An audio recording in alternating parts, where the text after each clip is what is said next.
New York question. Why is it not so expensive? It's a very New York, isn't it? Why is it not so expensive? What's up with this? I don't understand. There is a range of value that is and can be determined for a piece of art. Whether it's a watercolor or it's the last available Da Vinci. I worked for a boss many years ago who I loved, and he said to me famously at one meeting, he said, look, Steve, it's not about the money, it's about the money. But when it comes to art, that's not really true. The box office coverage of the art world is, of course, easy and sexy and fun to read. But at the end of the day, if the picture on the wall or the sculpture doesn't sing and speak to you, it's not going to sell. So it does start with the intrinsic value of the art. Now, where that sits in the firmament of art world prices, that gets determined by, one, is it a great piece of art? Basquiat is one of the highest priced artists today. It's no surprise. He not only has a heritage himself of being a graffiti artist, an African-American painter, a young painter with a tragic end, but his art is what speaks to us. It's compelling, it's in your face, it's gorgeous, it's amazingly painted, and it is an emotional experience to stand in front of it. Second element is competition. Do a lot of people want it? £10,000 anymore. £500,000. Last shot. Supply and demand. It's that simple. If more than two people want a picture, the price is going to go up. Three, what it says about its moment in art history. So what does it do in the dialogue of art history? Does it change painting? Has it changed culture? What does it say? Does it have an important role in that narrative? Three, who's owned it before? Is it from the estate of a rock star? Eric Clapton sold a Richter. There was probably a 20% uplift in that Richter's price because it belonged to the great guitarist. How does one know that the price that one's paying is legit? Auction sales and the history of auction sales is now up online and fully in view. So the first place even the specialist student look is the history of that work or comparable works. So there is now, thanks to the digital world, pretty clear view of what things are selling for.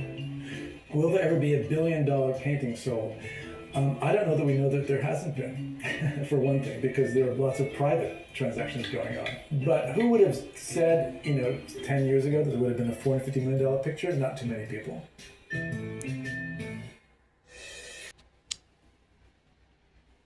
The art market is like a big weather system, and it does extend globally. Auction is about 20+% of the business. But auction gets the most attention, deservedly. Attention is not attention deserved. Everybody give me £1. Bring me £1. It's the place where the price is the market value because someone has paid for it, competing against somebody else. It works in two ways. One, a family or a collector or institution decides to sell something and have chosen auction as the venue. The other way is the auction houses, if they're doing their job, are going after those works and making presentations to say, we'd like to sell this for you, here's what we can do for you. So it works both ways. Let's say the auction house believes that it's going to probably make, under the hammer, $1 million.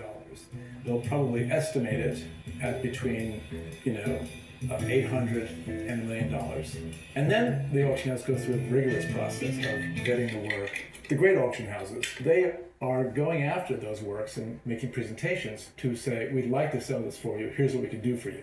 So it works both ways.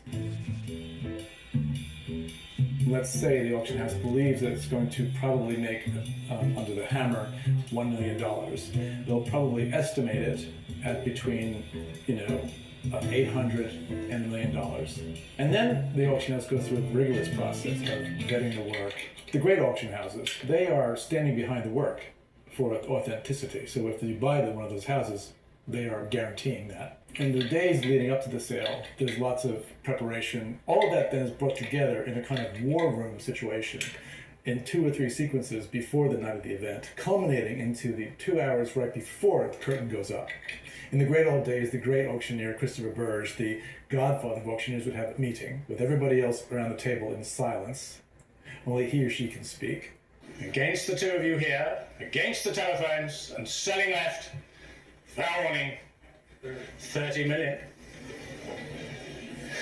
And then with a map of the room in front of them, like a quarterback before a game, take it all in, and then go out onto the field of battle. He or she elegantly walks into the rostrum, leans forward, and announces the work, and the bidding begins. And then the auctioneer will speed up the bidding, slow down the bidding.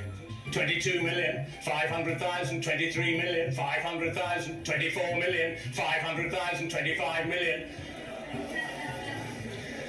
At 25 million, 500,000, 26 million. And then sometimes with a very elegant pause, lean all the way over, body arched over into the crowd, and just wait, saying, "Are you sure?" and pull one more bid out, take another, and at the right moment, bang the hammer down. So, the common wisdom is a lot of the most expensive works are being bought by individuals who are banging them into storage facilities and waiting for them to flip them or whatever.